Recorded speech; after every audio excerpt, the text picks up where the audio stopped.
Hello everybody and welcome back to our introductory course on machine learning. This is video 5 and it's going to be on basis expansions. Previously I mentioned that we might talk about regularization. We're actually not going to dive into that because, well, it's really math intensive, very technical, and ultimately unnecessary for an introductory course. So we're going to save you that hardship and just talk about basis expansions, which are much more useful. Thank you for listening to this video, and this is a presentation by EDU Onyx. Alright, so what's the big idea? Well, in the past we have been using linear models. However, it's ultimately unlikely that the true function we are trying to model is actually linear in the inputs. In this video, we'll continue discussing some popular methods for moving beyond linearity. So the core idea is to augment or replace the vector of our inputs x with additional variables, which are going to be transformations of our inputs, and then we can use linear models in this new space of derived input features. So this is actually kind of similar to the kernel methods that we talked in the previous video when we were talking about support vector machines. However, this is going to allow us to move past that a little bit. Kernel methods were actually a replacement for a dot product of basis functions when we were mapping our inputs to a higher dimensional space so that we could separate them with a hyperplane in the support vector machine. This is actually going to allow us to do some additional things because we are not just forming a hyperplane, we can actually have all sorts of different functions, and we'll see that a little bit later in this video. So what is a linear basis expansion? Well, a linear basis expansion is just going to be denoted by h of m and is going to be some transformation of our inputs x. So here we have our updated linear model. In the past we just had our beta times our inputs x, usually the transpose of our inputs x.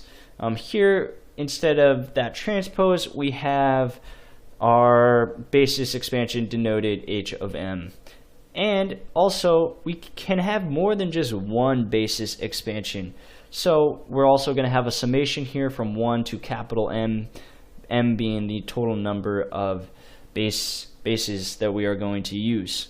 So the beauty of this approach is that once the basis functions h of m have been determined, the models are linear in these new variables, and the fitting proceeds as before when we were doing linear regression or linear classification.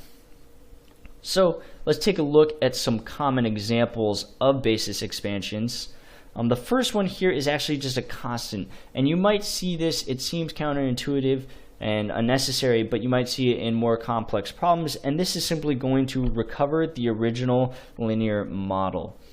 But actually the second example is the one we are going to use and see more often, is the polynomial, and this allows us to augment the inputs with polynomial terms to achieve higher order Taylor expansions. It's important to note, however, that the number of variables is going to grow exponentially in the degree of the polynomial. So it's important to keep that in mind computationally going forward. So our basis expansion here is just on the left a square. However, we can have any multiplication of our inputs denoted on the right side to achieve higher order Taylor expansions. The last example here is just a log or a square root or similar mathematical functions such as these. And for example, if we had data that was following a logarithmic trend, logarithmic data, we could use this basis function, just the log of our inputs, to achieve a linear model that we could then solve. Alright, so sometimes this problem will call for a particular basis functions, such as the logarithms or powers. However, more often we are just going to use the basis expansions as a device to achieve more flexible representations for the function that we are trying to model, f of x. And when we're talking about polynomials, tweaking the coefficients to achieve a functional form in one region could cause the function to be inaccurate in remote regions. And you can kind of see this more often in higher order polynomials. But we're actually going to be able to use piecewise polynomials and splines, and we'll talk about splines later, that are going to allow for a local polynomial representation. So what exactly do I mean about that? Let's keep talking and hopefully it will become more clear. So piecewise polynomials and splines. And here the approach is going to be to divide the domain of x, our inputs, into intervals and then represent f of x with a separate basis function in each interval. So this avoids the problem of polynomials going wide or going crazy at the boundaries of our data, and allows us to actually separate them into different intervals so that we can more accurately represent them with these basis functions. Okay.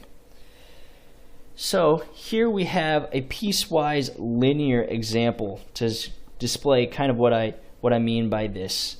And in this first example, we have just a piecewise constant. So here we have a function that is fit to some artificial data.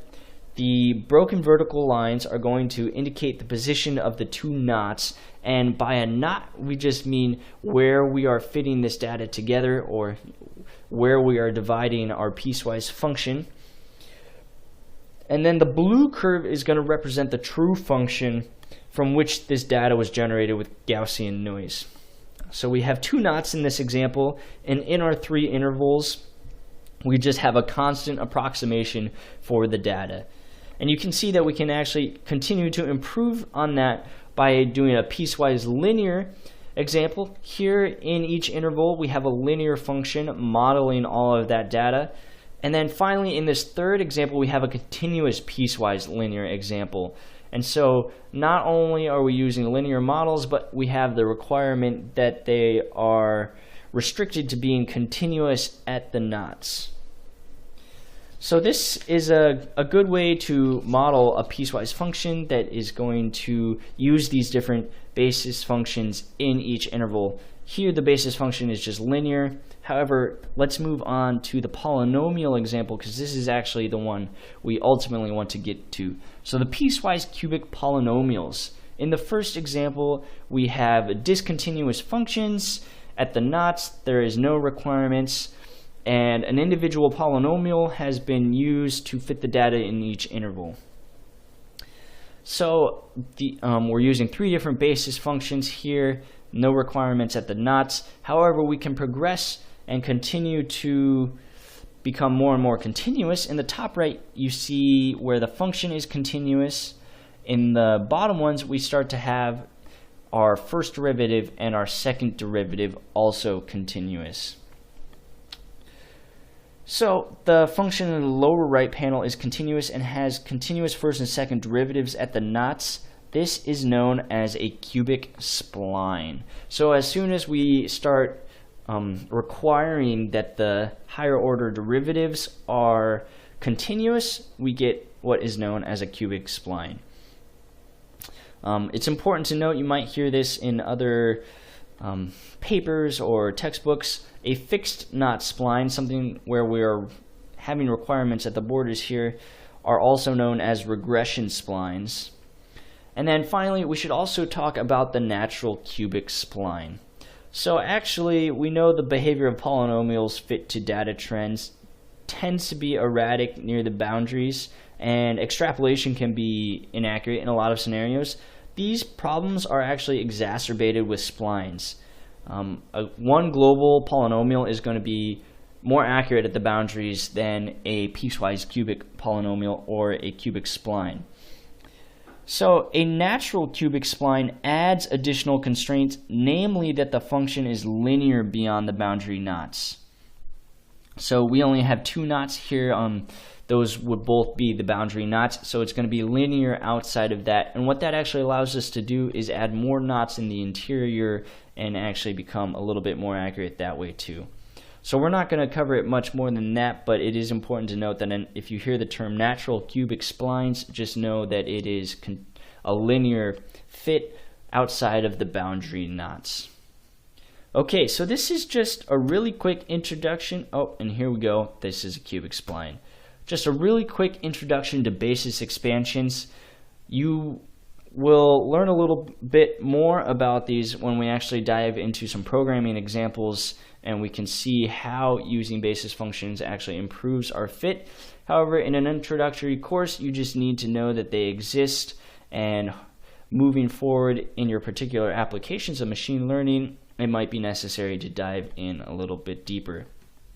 Well, thanks for listening. Our next video is going to be actually the important one of this unit, and that is on model selection procedures and parameters.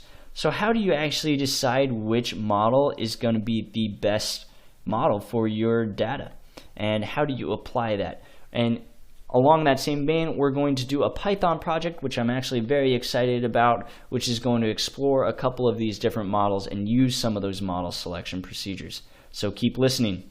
Thanks.